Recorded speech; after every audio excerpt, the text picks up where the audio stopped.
How are you? Pretty good, pretty good. Good. The Zoom's still booting up here. Hold on a second. Okay. How are you? Oh man, just climbing the walls, but staying healthy so far. Good. Let me just turn It's this off. yeah, I've never seen anything like this, Joe. To be honest. Neither have I. No, none of it. No one has, I think, obviously. Yeah. Hey, Wes. Hey Harry, how are you? Good. How you doing? Doing well, thanks. Well, thanks. I love the Hey, so stat, man. you're going to take. That gets done. But thanks, guys, for taking time out of your day to speak with me. This is Joe Verno and Wes Verno of Verno Consulting. Good Lord, Joe, we've known each other, what, 30 years? You've been in this game a long time, even longer than I have. And I would say Joe is by far the best practices guy when it comes to wholesalers. And so we thought we'd tap Joe and Wes to talk about how to adjust wholesalers' business models and practices during this incredible different time during COVID-19.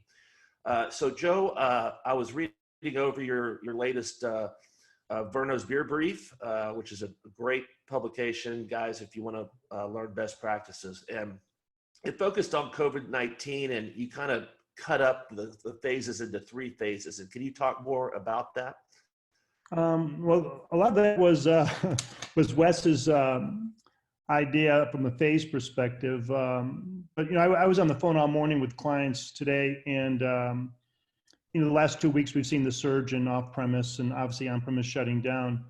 But everybody I've spoken to so far this week, and including today, the off-premise is settling down and getting back to normal, if there is a normal. I mean, it's not up 30 or 40% like it was.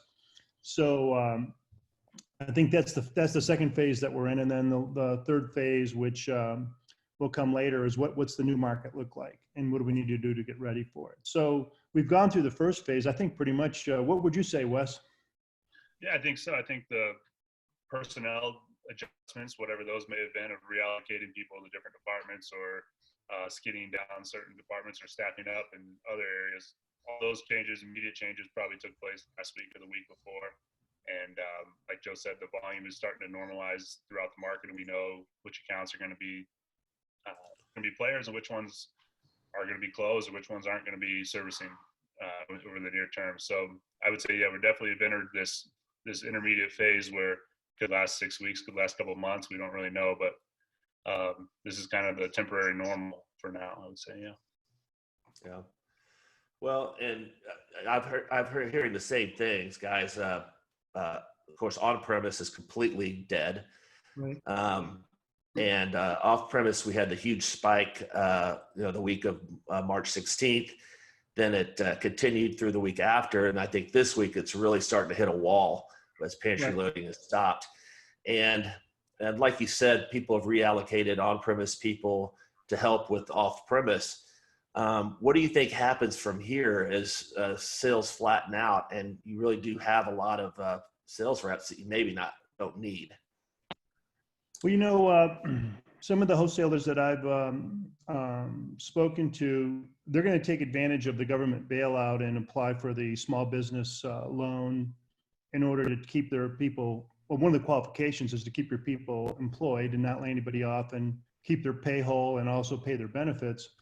So a number of wholesalers I spoke to are applying for those loans as we speak, knowing that if they go through this, and those loans will turn into grants. So some wholesalers, based on that, will choose not to lay off people. Okay, other wholesalers are already taking action. They've gone to 4-day work weeks. Everybody works a 4-day work week, takes a 20% pay cut, and they work different days of the week. The wholesaler is still operating 5 days, and that seems to be one of the popular, or the more popular things that we see talking to wholesalers. The idea when off-premise was booming, it was easy to say, okay, I'm going to use some of my on-premise people to help supplement the off-premise manpower. But now that off-premise is, not spiking like it was, they don't need the on-premise people. So one of the decisions has to be made is, do they apply for the loan and hope that allows them to continue to pay their people and not reduce staff, or do they lay people off? And most wholesalers, I'm not hearing too many wholesalers talk about laying people off. We think there are ways to use the on-premise people that will help them when they come out of the, when this crisis is at the tail end or actually ending. So that's what I'm seeing. What do you see, Wes? I would agree. I mean, I've talked to a couple wholesalers that made some aggressive layoffs or furloughs, initially, just a couple, especially like the draft department and special events, and people that were just drastically impacted there. But I think people are going to be more inclined to try to find ways they can use the on-premise folks or whoever it is creatively over the next couple of months to get some stuff done that they wouldn't get done otherwise, or to be tactical in the market. I spoke to a couple of different wholesalers this morning, and one wholesaler was saying that, the C stores are going, are up and taking business away from the grocery stores. And I talked to another wholesaler in a different state who said the grocery stores are going, are picking up all the business. They're stealing it from the C stores. The C stores are struggling. And I think that, it'd be nice to be able to say there's a best practice, but market by market, everybody's being impacted differently based on the makeup of their market. And, if you're at 6% of your business is on premise, the on premise is a big deal, but not that big of a deal. If 20% of your business is on premise, then this is a big deal, So my point being is that every market's going to be different. Every wholesaler is going to have to sort out what they can and can't do for themselves. There isn't really a best practice that we've seen that's going to be pervasive throughout the whole market. Right. That's interesting that I have not heard any markets where C stores are doing well, just because people are driving less and they're not getting. Coincidentally, I was surprised too. Yeah, well, I guess, it does make a little bit of sense if you don't want to go into a crowded grocery store and you just need a couple of items. It's probably safer just to go in, zip in and out. Well, let's talk about a little bit about one of the things that we've learned is that the long tail is really getting hurt. And so the wholesalers aren't selling such a wide range of SKUs right now. Is that giving, I guess, sales reps a little more capacity, or is it still, I guess, it's still the volume still so high when it was spiking that they're still pretty worn out? I don't know if it gives the whole operation capacity, because if you think about it, the less SKUs you have, the less time it takes to pick a truck, the less time it takes to check a truck, less time it takes to make a delivery, less time it takes to write an order. So that's the reason for, when wholesalers were stretched on manpower, limiting the SKUs makes sense. We think limiting the SKUs makes sense 365 days a year. But I think that when the grocery stores get back, are not spiking anymore, you'll see the other SKUs go back into play. But there's risk with the inventory with the SKUs too, because if you're carrying a lot of obscure SKUs or smaller volume SKUs and they don't sell, and you already have an potential inventory time bomb with the on-premise packages you're carrying, even with the extended pull dates from the suppliers, that only affects part of your inventory. I don't think wholesalers should be taking the risk with too many low volume packages. What wholesalers need to think about is obviously pushing the higher profit products. People are buying beer, they're buying larger quantities. Everybody I speak with, I don't know about you, Harry, is talking about their big packages at 30 packs, 24 packs, and 18 packs. I mean, people are buying larger quantities. They're not picking up the craft 6-pack quite as frequently. And how do they make the most amount of money to help cover the money they're not making in other channels? So I'm hearing that. I spoke to a large wholesaler yesterday that in the Southeast that they cut 400 or 500 SKUs 2 weeks ago. Just said, hey, we're not ordering any more of these, and then they fire sold just about every single one of them just to get it off the books, get it out of the warehouse. Don't even have to worry about it for the next 2, 3, 4 months, whatever it may be. And then what they told all their suppliers essentially is we'll revisit the portfolio when this is all said and done and start over essentially. Outside of 4 flagships. So it was a pretty aggressive play, but like Joe said, they got rid of it all and they don't have a liability of it anymore. So I think that's good. The impact of it is the reduction of SKUs is going to be great in a lot of ways. So, there are some things that we're hearing that are, I think are strong best practices, for lack of a better term, that the wholesaler should be thinking about. And, can I just give you a couple? Sure. I'd love to hear it. Yeah. Owners and GMs, I mean, they're practicing social distancing and everything else also. But I talked to a number of owners and GMs. They're actually got on the phone calling their key accounts. I mean, they're calling their accounts, just letting them know that they're there, and there's some compassion there, and they believe that the accounts are glad to hear from them, and that's going to pay dividends, I think, when this thing picks up. I mean, if I'm a retailer and I have 2 or 3 suppliers, and one's paying attention to me, even if he can't come out or she can't come out, to give me a call and actually give me some love and actually find out what's going on with me is going to pay dividends, I think, when this thing picks back up. The other thing that we've heard, and we've heard this from probably 4 or 5 wholesalers, is they're using their on-premise people to push online ordering. Mm-hmm. It's a perfect excuse for online ordering.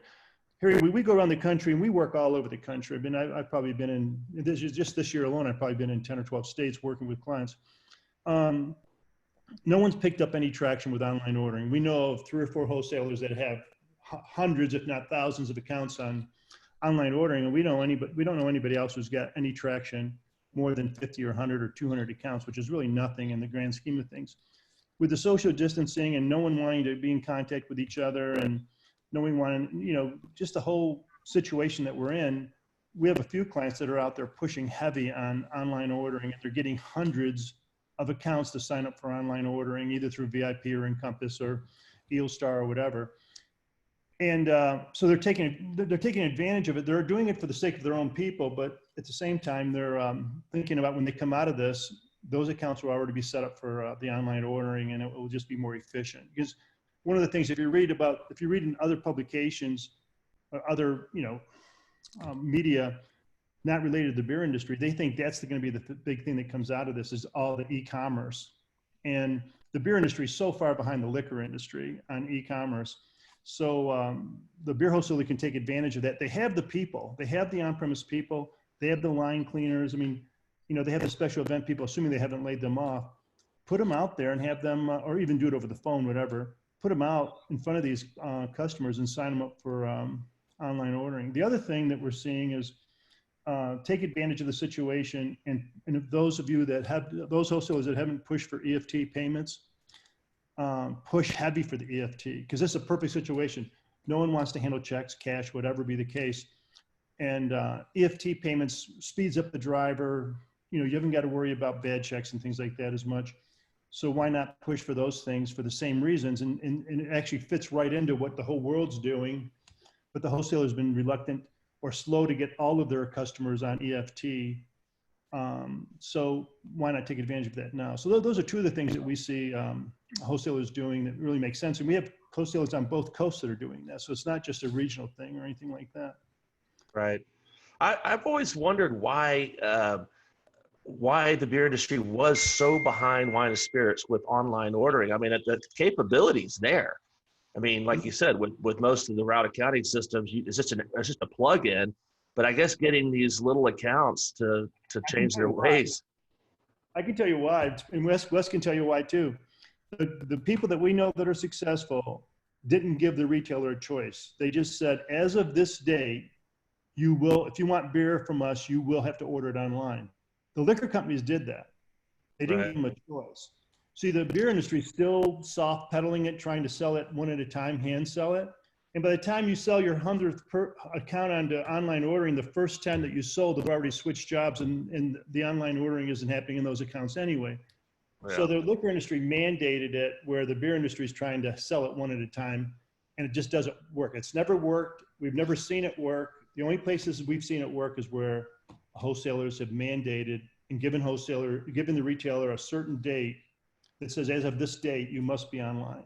And Right. And most of that's just coming from Telcel, right? Just moving Telcel accounts over. that's the easy one. Right. That's the start of it, but a lot of people are going full board where the whole on-premise. Even the strongest accounts are required to go on-premise, or excuse me, go online. Our client in Kentucky, Kentucky Eagle, has 100% of their on-premise accounts on-premise on the online ordering, and their sales are up, or before the virus, and their distribution's up. And from what they're telling me is that retailers are actually shopping their portfolio better than when they were dealing with the salesman, because they're doing it on their timing. They're looking at the new products. And so there are wholesalers out there. There are other wholesalers in the Southeast, Miller Coors wholesalers and whatever, that we know that have, again, through the mandate, have made that happen. So again, it's a best practice for this time during the crisis, and also after the crisis when you come out of it. You know, use your resources now. Basically, you're going to pay the people anyway unless you lay them off, and get some benefits when you come out of this. Same thing with EFT. You know, people stopped taking cash years ago because of not only because it was easier and everything, but just for the safety of the driver and everybody else. Why do you want a driver carrying around a whole bunch of cash? But wholesalers have been reluctant to force retailers, saying you must do the EFT. So those are just two things from an e-commerce perspective that the whole world's doing, and this crisis will accelerate that in the whole world, except the beer industry, unless the beer industry takes advantage of it. So right, yeah, you might as well. And that surprises me that it's been successful in your case 100%, because I think a lot of the thinking was, do we trust these accounts to do their own orders? You know, do we really trust them? Are they capable of it? And like you said, it turns out probably yes, especially if you have a sales rep, you know, going in there and still, you know, just going in, putting up POS and checking on the account and rotating. The technology suggests the order and everything. These are the products you've been ordering. This is what you ordered last. You know, it's like a route book. You know, the account is able to look at their history and everything. But they're already doing it for wine and spirits. I mean, that's the funny thing about it, is that they're doing it for wine and spirits, and then here's another alcoholic beverage that comes in, and they're waiting for the salesman or salesperson. Right. I mean, it's ridiculous. Right. I mean, and there are two platforms for the wine and spirits that probably dominate the country, because they don't have a software system like VIP or Encompass or EOStar or whatever that has hundreds of customers. So there are two outside platforms, and they just bolt onto those. And so I know some beer wholesalers that have tried to bolt onto those, because they're saying when the person's putting together their wine and spirits order, they might as well put together their beer order. Because, you know, the store managers, the restaurant owner's done at 2 o'clock in the morning, and he's putting all his orders in except for the beer order. You know, so. But that aside, those are just two best practices that we've seen. You know, I mentioned the 4-day work week. You know, limiting the number of SKUs. Some clients we have are dropping and going, you know, drop and go on the delivery, even in C-stores or independents, where they're just dropping the beer off and they're letting the retailer do their own stocking, because they don't want their people in the store. Plus, the retailer doesn't want the wholesalers' people in the store, because consumers coming in, that's just one less body. In a small convenience store, for instance, where the you know, 4 or 5 people fill up the whole store. So and it adds efficiency for the wholesaler, plus the time they save in that store they can spend in a bigger store taking care of filling the shelves and stuff. So that's another thing that we've seen. I mentioned pushing the profitable products. The big elephant in the room that, as everybody's talking about, is the whole draft and on-premise package situation. And we've heard varying opinions on that. Some wholesalers are still waiting and haven't done anything, and we have other wholesalers that have aggressively gone out and picked up product already and giving credit.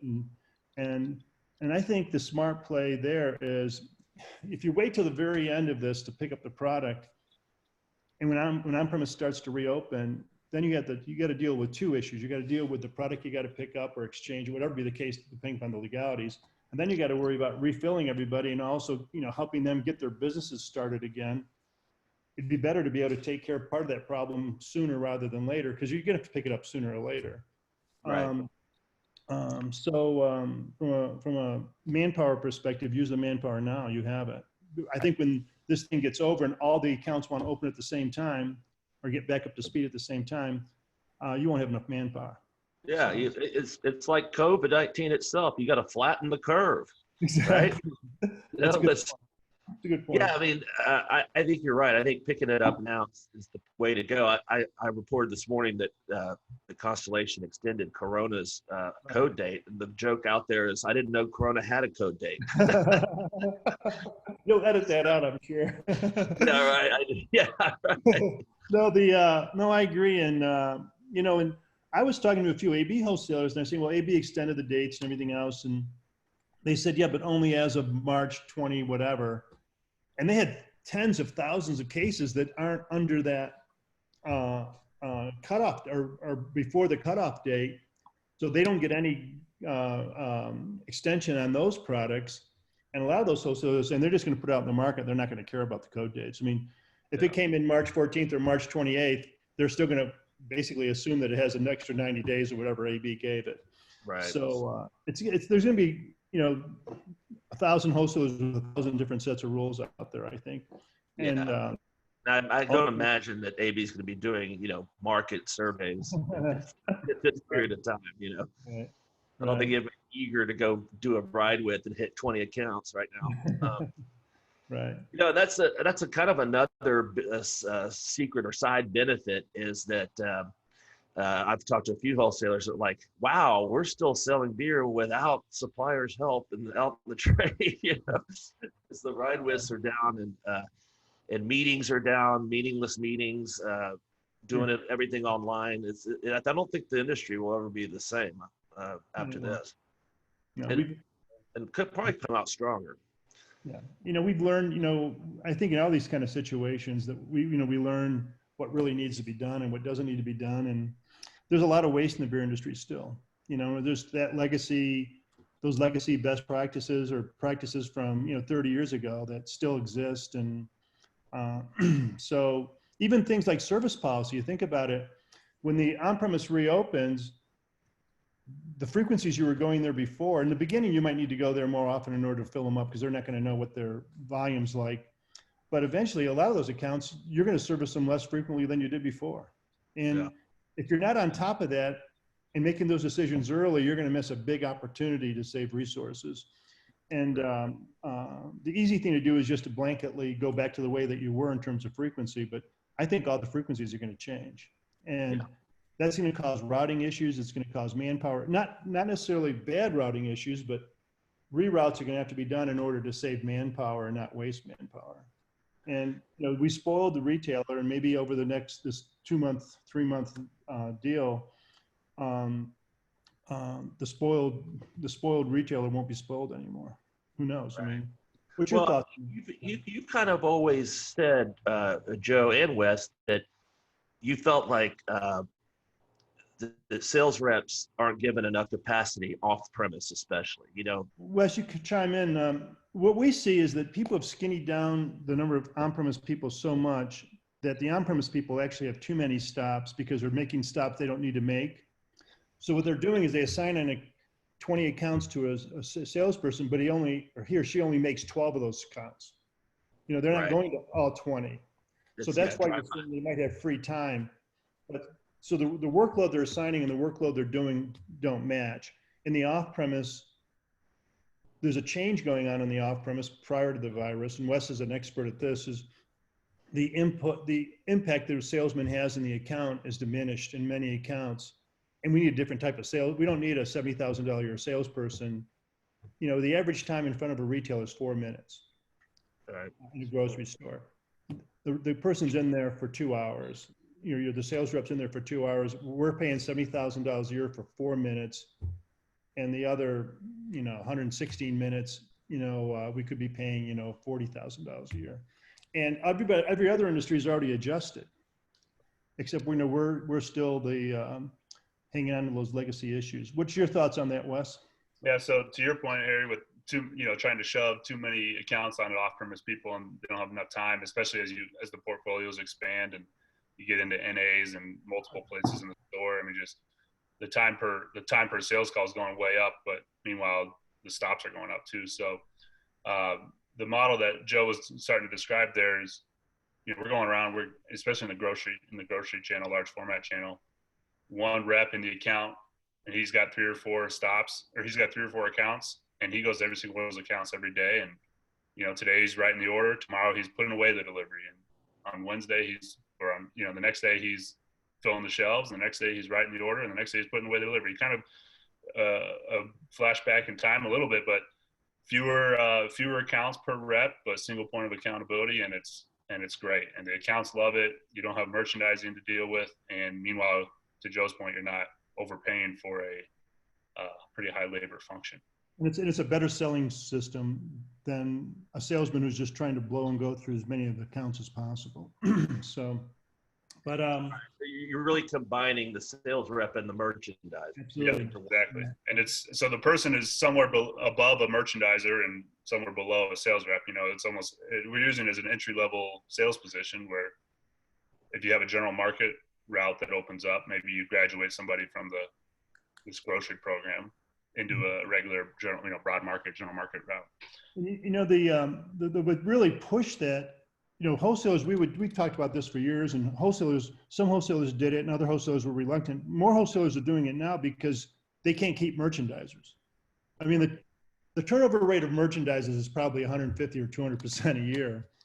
Yeah. And if you're relying on those people and you're not fully staffed every single day, why not pay them more money, give them more responsibility, and net, you don't end up spending any more money than you would with the old system, but you're more stable and you actually get better performance. So, but those types of changes are going to happen, also as a result of this, because again, with the e-commerce just continuing, a lot of the grocery stores already send their orders in, so same thing with 7-Eleven nationally sends all their orders in. So do we need to send a $70,000 a year person into 7-Eleven?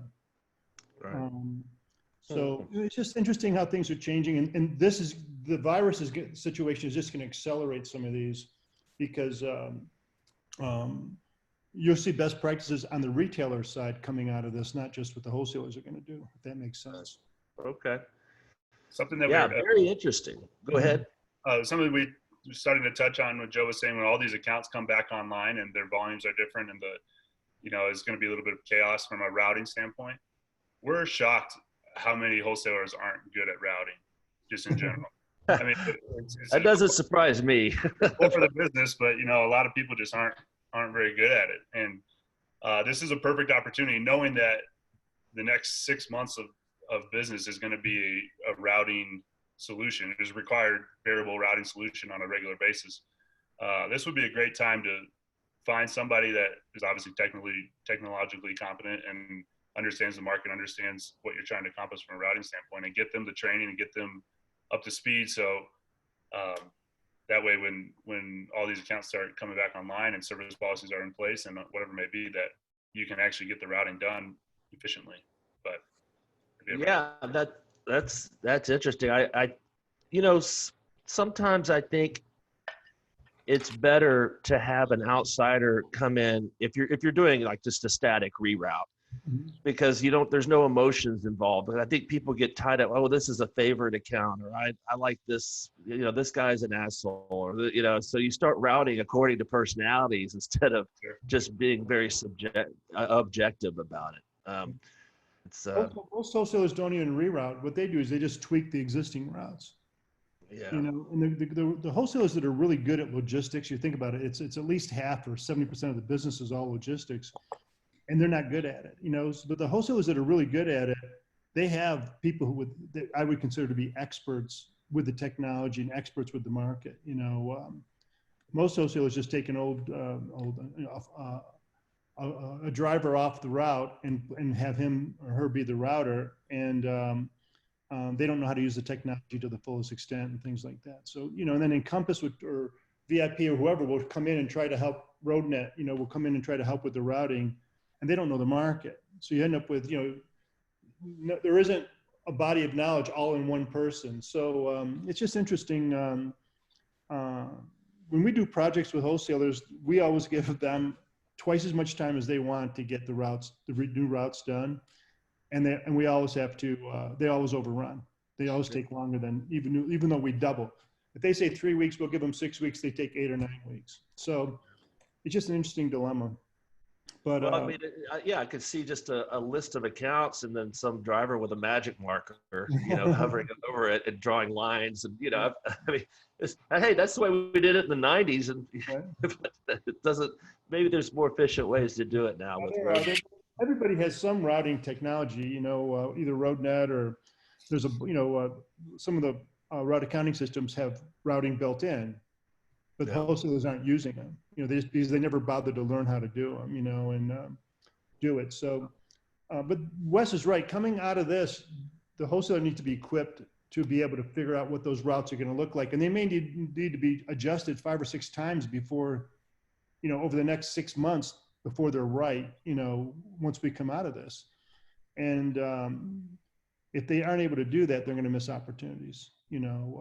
So, and plus with all the CDL driver issues that, I'm sure you hear all over the country, we hear it, we have clients who give those guys raises 2 or 3 times a year. And I remember 5 years ago, sales departments were saying, boy, the drivers are getting paid a lot of money and eventually they're going to make more than the salespeople. Well, guess what? The drivers are making more than the salespeople.